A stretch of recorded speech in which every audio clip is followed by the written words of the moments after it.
For our big board, we are breaking down more of this morning's top stories. Our man, Dan Abrams, is here at the table with us. Good morning. We're going to start with you. We're going to start with the Duchess of York, Sarah Ferguson, seeking $30 million in damages against Rupert Murdoch's news group newspapers. The lawsuit revolving around a 2010 sting operation by an undercover reporter.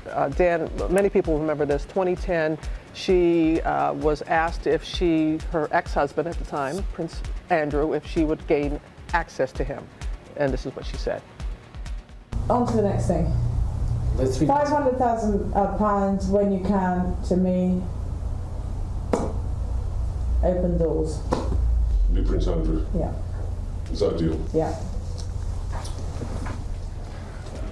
The handshake there pretty much saying, I'll get you Prince Andrew, you give me money. This was years ago. Why are we just hearing about it? It was a really embarrassing moment for her. The reason now is because that reporter you see there, known in Britain as the fake sheik, because he would often go undercover as a fake sheik, is now serving time. In connection with one of his stings, he got into big trouble, alleged to have tampered with a witness. And so now you've got a flood of other people coming forward and finally getting their chance to get back at this guy. This guy's been one of the most feared and reviled people for celebrities in England. And so now they view this as their opportunity to finally try and sue and get back at him. But how strong a case is it? Rupert Murdoch's lawyers call it defective and embarrassing. Well, look, here in the United States, there'd be no case, right? You see her there on tape. She said it. As long as there wasn't a trespass or some other violation of law, it would be a no-brainer. In England, they're willing more to evaluate the quality of the journalism. Part of her lawsuit actually talks about the way that they edited it, that it was misleading, and it misrepresented what actually happened. Sorts of things you'd never see in a lawsuit here. And we have seen, though, lawsuits here against the media have been succeeding. Yeah. They have, but this one wouldn't succeed here in the United States. Okay, Dan Abrams, thanks very much. Up next, new warnings about air rage. As the holiday travel season kicks into high gear, we have the latest incident. 41 passengers, excuse me, removed from a Brussels airline flight over the weekend. David Curley back with more on that. And David, are these incidents actually on the rise, or are we just seeing more thanks to smartphones? You know, George Stephanopoulos, you are a smart man, and I have the statistics to show that you are actually right, that there are fewer incidents than there used to be. But this one overseas, I've never heard anything like this. 41 people taken off an aircraft at the same time. They were all from the same group.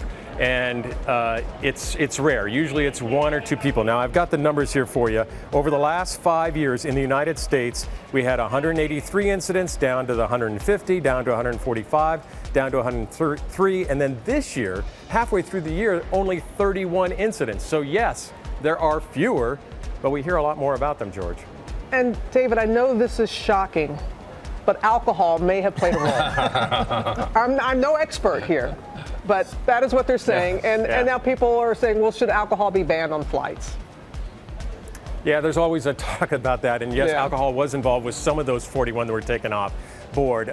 This is the big issue. Airlines, it's a revenue stream for them, but they also don't want an unsafe situation inside the cockpit. It's been tried before. Flight attendants try to limit people, haven't you had enough? And sometimes that's led to unruly passengers. So it can be a really bad mix in the Good luck on the ban. Yeah, I know, really good luck with that, because sometimes flying leads you to drinking. But I like your travel outfit. Very very chic there. I like that, Dave. Good luck. Thank you. Appreciate it. All right. Yeah, I'm going to get on a plane now.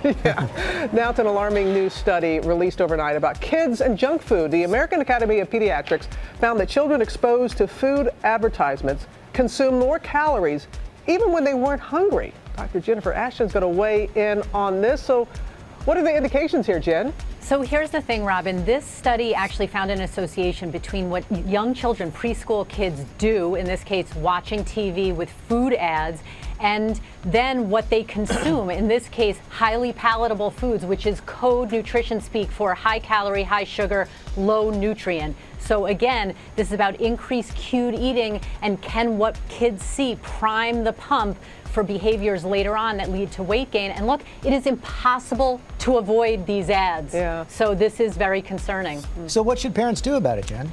Well, look, first, as a mom, I remember these days, You are in control of what your preschool child watches or doesn't watch. So you want to leverage that while you still can. You can't control a 15-year-old as easily.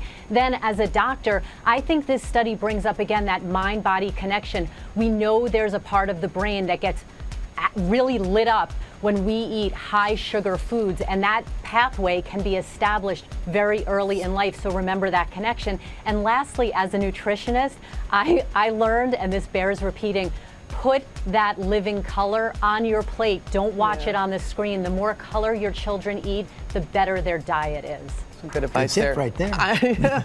Okay, thanks, guys.